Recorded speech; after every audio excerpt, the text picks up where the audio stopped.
how dastardly it is that the American people should know that we have a secret war going on in Cambodia. What is this? A republic or something? What good is it to be president unless you can fight secret wars? So the FBI targeted 17 individuals for surveillance. Newspaper reporters, some people on Henry Kissinger's staff, and others.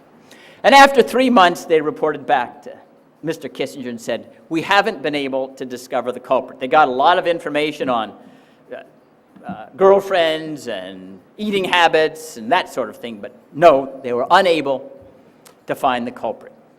So Henry Kissinger declares, we need to continue to spy on them so all the targets can establish a pattern of innocence.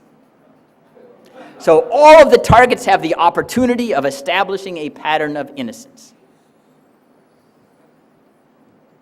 Again, if you start to think you're reading and hearing things out of 1984 or the Soviet Union, then you should be worried, because this is the United States of America. This is the United States of America, we the people being sovereign.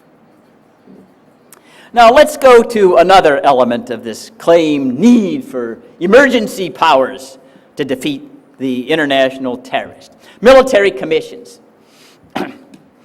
Now Bush initially unilaterally created military commissions. After 9/11, they were later ratified by a rather effete Congress in 2006 after the Supreme Court held that they couldn't be unilaterally established.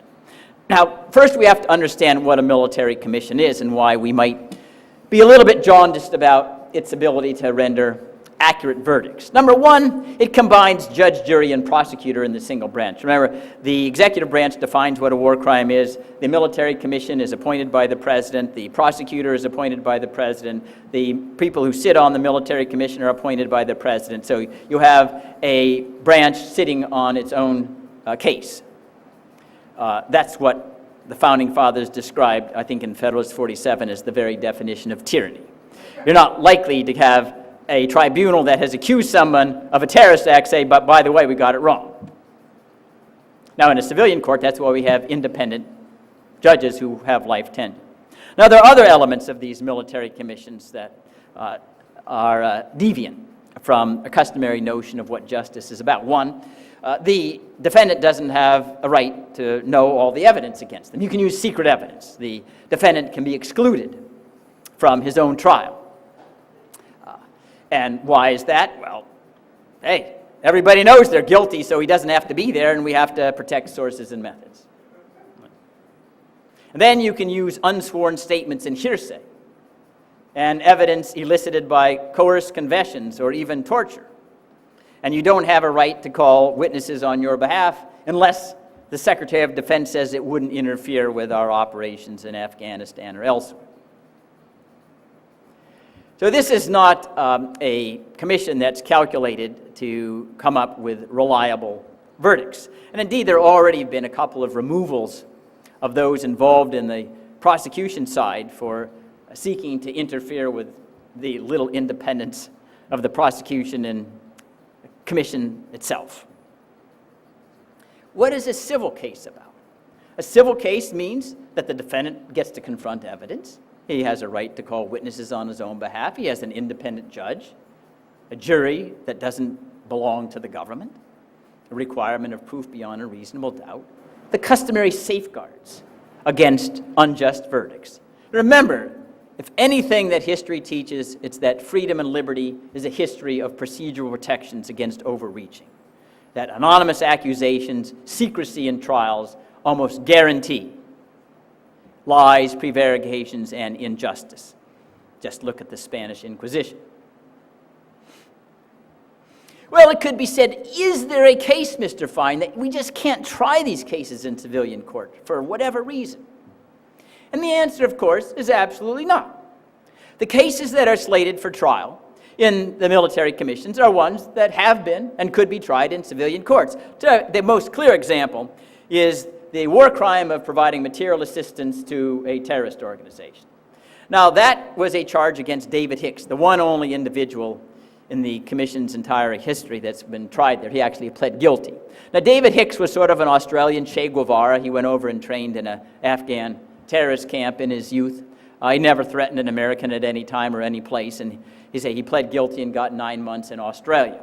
Remember, everyone at Guantanamo Bay, we've been told by the president, vice president, are the worst of the worst. Worse than Mephistopheles, Satan combined. David Hicks is the worst of the worst. My gosh, this is going to be an easy war. As David Hicks was being charged with material assistance to a terrorist organization before a military commission, Jose Padilla was charged with the same offense and was tried and convicted in a civilian court with all the procedural protections that we associate with due process. Well, why did David Hicks have to be prosecuted in a military commission? He just showed you prosecuted the same offense in a civilian court. Now, let's take the general, the charges that are being brought now against 5 so-called masterminds of 9/11. Certainly they're crimes. They are being charged now before the military commission. Now, we had very similar crimes regarding the 1993 World Trade Center bombings. Ramzi Youssef, who was perhaps the brainchild of the idea of crashing planes into buildings, was a defendant. He was tried, convicted in the civilian court. Sheikh Omar was. Those who were implicated in the embassy bombings in Tanzania and Kenya were tried in civilian courts. Mr. Moussaoui was tried and convicted in a civilian court. What's the problem?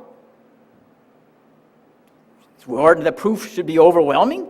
We know that juries aren't necessarily going to be overwhelmingly sympathetic to people who are charged with these kinds of offenses. What's the difficulty? And indeed, I can summon President Bush's administration against itself. Michael Chertoff was head of the criminal division, the first Bush term. Now he is head of Department of Homeland Security. And he was called to testify about the military commissions before the Senate in 2002. And at that time, as head of the criminal division, he said, judges are great at prosecuting, having these cases prosecuted consistent with the national security under what we call the Classified Information Procedures Act, CIPA. CIPA is a law that was designed to prevent defendants from using what they called gray mail, threatening to expose national security secrets if a prosecution went forward. And the gist of it is you can give a summary of classified information if it would enable the defendant reasonably to defend against himself as though he had actual sources and methods. CIPA has been used since 1980, flawlessly, and then say, this is Michael Chertoff, head of the criminal division under John Ashcroft, saying, hey, there's no difficulty here. We can use the civilian model. But he said maybe you would need a military commission. I could understand that if you needed to try a case on the scene, on the battlefield in Afghanistan, evidence could disappear, witnesses could disappear. So you might find a situation there where the urgency of speed required some military commission. We're talking about people who have been detained for years. Speed is not critical here. So why is it that military commissions were established? Surely it's not because they thought it was relevant to defeating international terrorists. If it was, why would you have one case in 7 years against David Hicks, of all people? That doesn't sound like it's a major tool in your arsenal of defeating international terrorists. But it's there typically in the Bush thinking, hey, it's a wedge issue. It'll show we're tough on terrorism. It shows that we can use military authority anytime we want, any place we want. Aggrandized executive power. That's what this game is about. Because no one who's involved in this, including, I've never heard the CIA say, hey, we need these military commissions to defeat international terrorists. This is all politics. It has nothing to do with the Republic of the United States or our liberties. It is all politics. Let's take another example. Again, an egregious encroachment on our understanding of what it means to be a free American.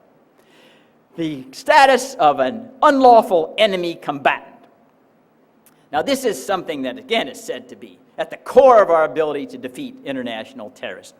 Now, what is an unlawful enemy combatant? It's defined rather loosely as to being any person who is either a member of Al-Qaeda or associated with Al-Qaeda or has an affiliation with Al-Qaeda or any other terrorist group. Now ask, well, Al-Qaeda doesn't have rosters. You don't pay dues and sign up. How do you know if you're affiliated with Al-Qaeda?